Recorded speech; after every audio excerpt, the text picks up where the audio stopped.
Vamos lá então.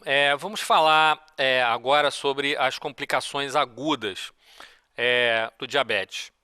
A gente precisa falar tanto do diabetes tipo 1 quanto do tipo 2 e vamos tentar abordar da melhor forma possível essas complicações e, claro, tem muito a ver com a própria fisiopatologia e que vão levar a essas complicações. Então, a cetoacidose diabética como complicação do diabetes tipo 1, sendo talvez a situação mais catastrófica do diabetes tipo 1, que é o quadro de cetoacidose, né? E como é que acontece isso? A gente tem, então, relembrando aqui, esse balanço, né, essa balança com a insulina existente, né, aí pensando no doente não diabético, e na quantidade de hormônio contra-regulador, contra-insulínico, do outro lado da balança. Quando a gente tem a oferta de insulina, é claro que no tipo 1 a gente está falando da oferta de insulina exógena, né? Você consegue claramente um controle da glicemia, dos corpos cetônicos e, na realidade, você está em um período de anabolismo, como a gente já mostrou, do efeito anabólico da insulina. O doente está produzindo macromoléculas de reserva, né? O doente está estável do ponto de vista metabólico, porque ele está recebendo a insulina e a insulina está colocando o açúcar para dentro da célula. O doente se comporta como um doente equilibrado do ponto de vista metabólico, desse metabolismo intermediário. Quando a gente está falando então do doente sem a insulina ou com alguma falta da insulina por falta de medicação, nós começamos a ter exatamente o oposto. A gente passa a ter os hormônios contra-insulínicos predominando e um aumento da glicemia, corpos cetônicos e o catabolismo, levando a produção ainda maior de açúcar, aumento da glicemia, ácidos graxos, aminoácidos, sendo catabolizados nesse momento que você não tem a administração ou a oferta da insulina. E aí o que acontece? Na realidade, por falta da insulina, nós vamos ter um aumento importante da glicose, nós vamos ter uma lipólise na tentativa de conseguir ofertar energia a partir das gorduras, e aí a gente produz corpos cetônicos, a gente produz cetoácidos, e aí a gente está falando aí de ácido hidroxibutírico, ácido acetoacético e a acetona, que não se comporta exatamente como um ácido, é volátil e tal, e dá aquele ácido cetônico, dá uma sensação de náusea e tal, mas nós estamos falando principalmente do que leva à cetoacidose, que são esses cetoácidos. E junto a isso, claro, essa cetoacidose apresenta, do ponto de vista metabólico, um aumento do anion gap. A gente está diante, então, de uma acidose metabólica com anion gap aumentado.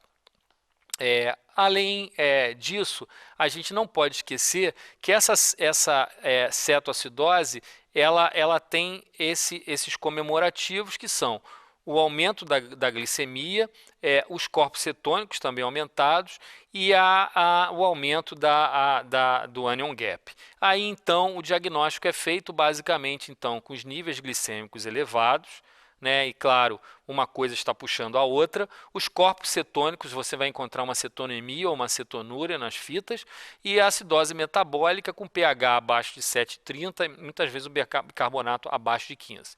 Nós estamos diante então de uma cetoacidose diabética. E por que então é tão catastrófico essa situação e como a gente aborda, como é que a gente lida com isso, né? Que outros achados a gente pode ter nessa situação clínica? Claro, esses níveis de açúcar elevados levam a uma mudança da osmolaridade, a acidose leva a uma resposta compensatória respiratória, hiperventilando para tentar eliminar CO2 e aumentar diminuir, aumentar a produção de bicarbonato para tentar equilibrar essa perda de essa acidose que está acontecendo. Então, os outros achados muitas vezes são: a gente tem um falso abdômen agudo por essa desidratação, a gente tem uma quantidade elevada de açúcar, há uma desidratação do meio celular, uma diurese importante, levando a um abdômen seco, um abdômen com um certo grau de irritação, né, levando até um quadro abdominal falso abdômen cirúrgico, uma hiperventilação na tentativa de compensar a acidose, né? Leucocitose, muitas vezes dificultando o diagnóstico de alguma infecção associada, piora da função renal, aumento de amilase, triglicerídeos. E aí, qual é a conduta nessa situação clínica? O que a gente está atrás, o que a gente está buscando? Claro que a base do que está levando à situação de cetoacidose é a falta de insulina, mas a gente há que tomar cuidado, porque a gente está numa situação metabólica bastante complicada. A gente já falou com perda de líquido, a gente está falando aí de uma desidratação celular, a gente está falando aí de um desequilíbrio hidroeletrolítico e ácido básico. Então, a gente tem aí alterações e que serão a base para a nossa conduta. Então a gente tem a alteração da volemia, a baixa da insulina, a alteração do potássio, e aí a gente vai nortear o tratamento, a conduta da cetoacidose em cima dessas alterações metabólicas, dessa catarse que é a cetoacidose. Então, do ponto de vista de conduta, o principal na cetoacidose é a nossa reposição de volume. Então, não há dúvida que o doente deve ser reposto na primeira hora e rápido, com grande volume de líquido, já que você tem uma desidratação importante desse doente e a base inicial é até da piora da perfusão e piora ainda maior dessa acidose é por conta dessa má perfusão, dessa hipotensão que esse doente pode estar evoluindo, dessa desidratação que o doente está, e aí então pelo menos 1 litro na primeira hora. E a gente não pode esquecer o seguinte: a glicose sendo importante agente do ponto de vista da osmolaridade, leva a uma retirada, uma desidratação da célula, uma retirada de água da célula para o plasma, e aos poucos essa água ela vai sendo retirada do organismo. Leva a uma hiponatremia dilucional. Então a gente, na hora da reposição, a gente acaba fazendo a reposição com a solução de soro fisiológico a 0,9% para poder hidratar o doente, e muitas vezes ao longo do tempo, por conta daquela hiponatremia dilucional, a gente acaba corrigindo aos poucos o sódio conforme a necessidade. E se o sódio começar a subir, a gente é obrigado a fazer uma reposição um pouco mais hiponatrêmica, fazendo o soro fisiológico a 0,45%, que não é nada mais nada menos do que colocar metade desse soro fisiológico em água destilada e fazer a infusão, ou ainda fazer a infusão paralela, que muitas vezes já pode ser com o soro glicosado. E o fundamental que a gente está procurando, o início do controle eficaz do que realmente está faltando, que é a insulina. Então a gente tem então aí a reposição de insulina a 0,1 uma unidade por quilo em bolos e depois 0,1 unidade por quilo por hora, com o objetivo de reduzir a glicemia em torno de 50 a 75 miligramas por decilitro por hora, tentando chegar a uma glicemia de 250 miligramas por decilitro. Então, há uma associação entre essa hidratação, porque se você fizer esses e tentar abaixar a glicemia rápido, você tende a perder, claro, esses níveis glicêmicos e essa água que está no espaço extravascular, no espaço vascular, tende a entrar na célula levando a edema. E aí o cérebro é francamente sensível a isso, podendo levar a edema cerebral. Por isso, no primeiro momento, você tenta fazer um equilíbrio hidroeletrolítico e aos poucos você vai fazendo essa redução da glicemia para que não haja esse desequilíbrio da osmolaridade e leve a edema cerebral. Bom, junto a isso, a gente tem aí os mecanismos que levam ao potássio a sair da célula por conta dessa falta da insulina, por conta da osmolaridade, por conta dessa situação de acidose. Então, o potássio intracelular acaba saindo junto com outros íons por conta desse aumento da osmolaridade, a falta da insulina que coloca o potássio para dentro da célula e o pH baixo, onde a célula acaba ficando rica em H+, por acidose, das células, e levando então à liberação de potássio para o meio plasmático. O rim, então, reage imediatamente, aumentando aí os mecanismos de aldosterona, dispensando o potássio na urina.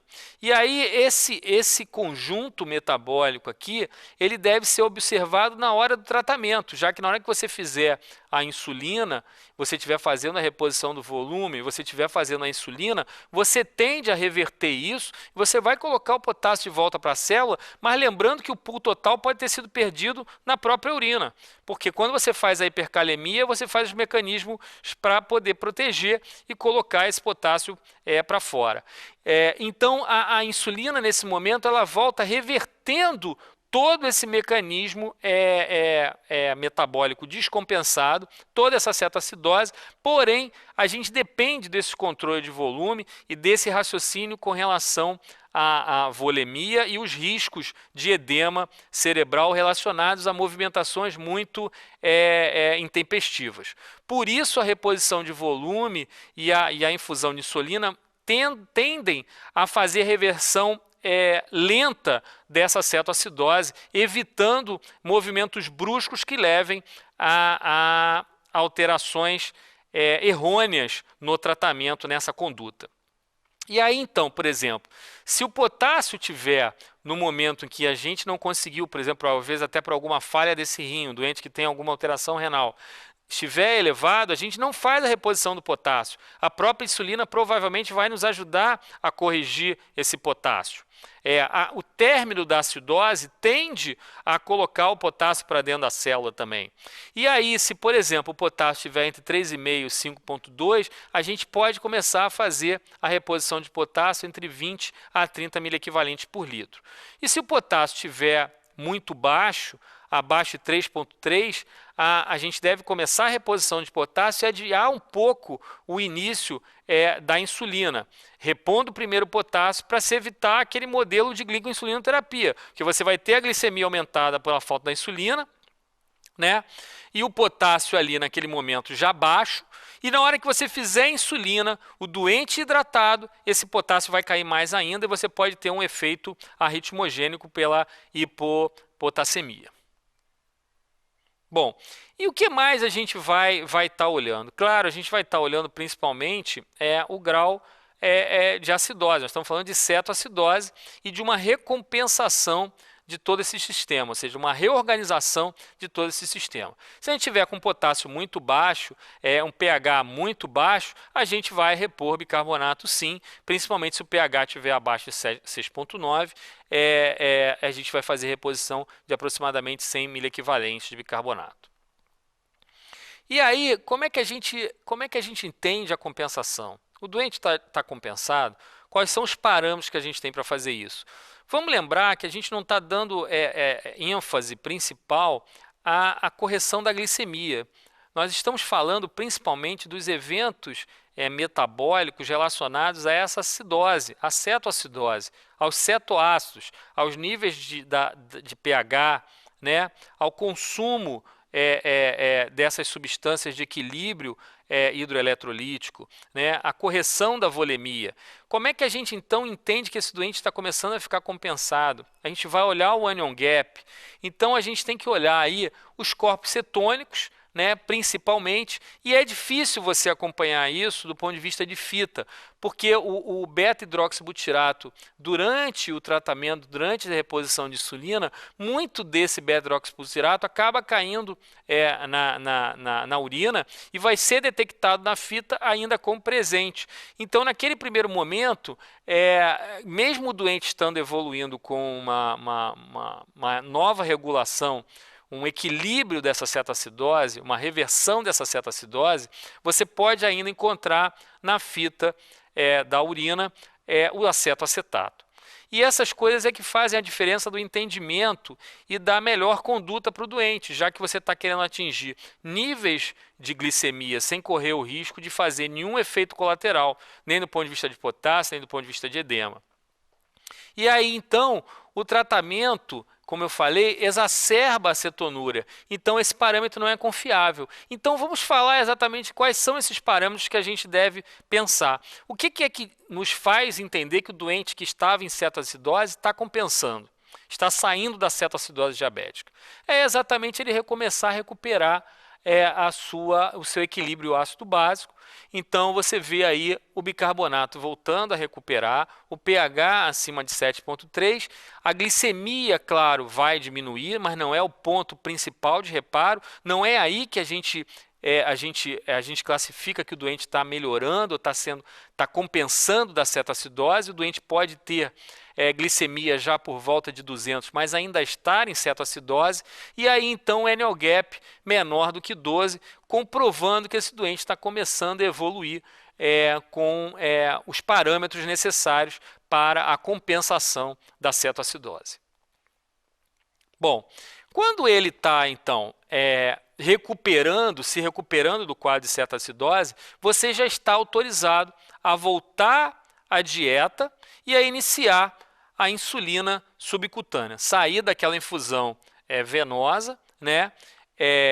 E aí, claro, retirar a insulina venosa 1 hora ou 2, aproximadamente entre 1 e 2 horas depois de iniciar a dieta e a insulina subcutânea, já começando a tentar voltar o doente para a condição anterior à cetoacidose. Bom, vamos continuar falando então das complicações. Do ponto de vista do diabetes, a gente tem outras complicações sérias, até porque esse quadro de cetoacidose aumenta a probabilidade de formação de trombos. O quadro de hiperviscosidade aumenta o risco de trombose, a tríade de Virchow, né, onde o aumento da viscosidade plasmática aumenta o risco de trombose. A ação do cetoácido também irrita a parede dos vasos e aumenta o risco de trombose.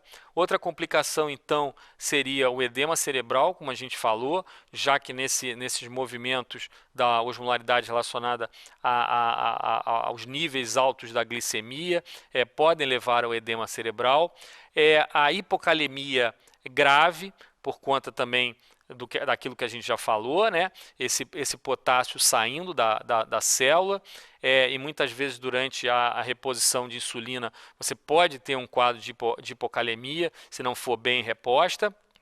E uma das complicações assim, importantes e que vem sendo questionadas na prática clínica, questionadas às vezes em prova, é a mucormicose, onde a gente tem essa micose aí, uma rinocinusite, né, que pode acometer o sistema nervoso central, a gente falando aí do risópolis e do mucor, e o tratamento é com anfotericina B e o desbridamento. E aí, só para ilustrar, de forma bastante desagradável, a percepção da evolução da mucormicose nos doentes com diabetes, como uma complicação bastante desagradável. Bom, vamos falar agora um pouco do estado hiperglicêmico hiperosmolar não cetótico, que basicamente é o que pode acontecer no diabetes tipo 2. O diabetes tipo 2 é mais propenso a esse tipo de apresentação não cetótica, porque a gente não pode esquecer que esse diabetes tipo 2 ele tem alguma quantidade de insulina. E o que leva ele a esse quadro hiperosmolar, às vezes até de coma hiperosmolar, é exatamente a falta, muitas vezes, de hidratação. Então, diferente da cetoacidose do diabetes tipo 1, o mecanismo que limita mais no diabetes tipo 1 é aquela ausência da insulina, é o desencadear daquele mecanismo cetoacidótico. Nesse caso aqui, a gente não tem essa cetose, não é cetótico, porque a gente tem uma quantidade de insulina, mas a gente tem níveis elevados de glicemia porque as quantidades de insulina são limitadas. E você tem, junto a isso, uma perda de autonomia. Geralmente nós estamos falando do indivíduo idoso, que tem uma perda da sua autonomia, da sua capacidade de ingesta hídrica sozinho, né? Ele está com a sua autonomia limitada e ele depende de alguém. Ele está internado, ele está acamado, ele está sem condição de se locomover e ele não consegue fazer a sua reposição hídrica, que compensaria esses seus níveis elevados de glicemia, que teriam também, claro, eliminação renal desses açúcares, né? A gente sabe que o rim tem um ponto de corte que ia conseguir ir eliminando, ele ia ficar hiperglicêmico, ia beber mais água, ia ter mais sede e ele ia conseguindo compensar. Porém, o doente pode estar limitado na sua autonomia, dependendo de alguém que o entregue água, ou então ele está sozinho, e em algum momento ele sofrer alguma situação em que ele fica impossibilitado de adquirir a água, de chegar à água. Uma queda, ou enfim, um quadro infeccioso, onde ele fique abandonado da sua capacidade de atingir a reposição líquida. E aí, então, você tem uma glicose aumentada, mas o doente não bebe água. E aí aumenta a osmolaridade, levando a esse estado hiperglicêmico hiperosmolar. Essa situação não leva a cetoacidose, porque o doente tem ainda alguma coisa de insulina, como eu falei anteriormente. Claro que o doente de diabetes tipo 2, que já tem evoluído, é mais raro, sem nenhuma quantidade de insulina produzida pelo pâncreas, também pode apresentar cetoacidose. Mas aqui nós estamos falando do estado hiperglicêmico hiperosmolar não cetótico, exatamente por causa disso. Porque o doente ainda tem alguma quantidade de insulina e o que leva ele, na realidade, a apresentar esse quadro é a dificuldade da ingesta hídrica. Bom, e aí então, do ponto de vista de classificação, é isso. O doente apresenta glicemias elevadas, muito elevadas, um estado hiperglicêmico com glicemias muito altas, geralmente acima de 400, acima de 600, osmolaridade aumentada pela quantidade de açúcar no sangue. Esse doente tende, então, a estar muito desidratado, mais concentrado, com osmolaridade mais alta, e muitas vezes, claro, e é óbvio, esse doente não tem acidose, ele tem o pH normal e o bicarbonato normal. Nós estamos aí diante, na realidade, de um quadro de desidratação com hiperosmolaridade por conta dessa perda hídrica, por essa dificuldade de ingesta, e então esse doente faz esse estado hiperglicêmico hiperosmolar. O tratamento ele é parecido com o da cetoacidose, aí você vai fazer a reposição volêmica principalmente também, e vai corrigir a glicemia, e vai ficar também de olho no potássio, porque esse doente ele pode, nesse momento, por essa concentração, você ter uma perda de potássio quando você começa a hidratar esse doente, né? E aí você tem que ficar de olho na potassemia. Bom, e a outra situação que vem junto é a atenção que a gente tem que ter para o sódio mais elevado, já que esse doente acaba fazendo uma concentração e faz uma hipernatremia aí relacionada a esse quadro de desidratação.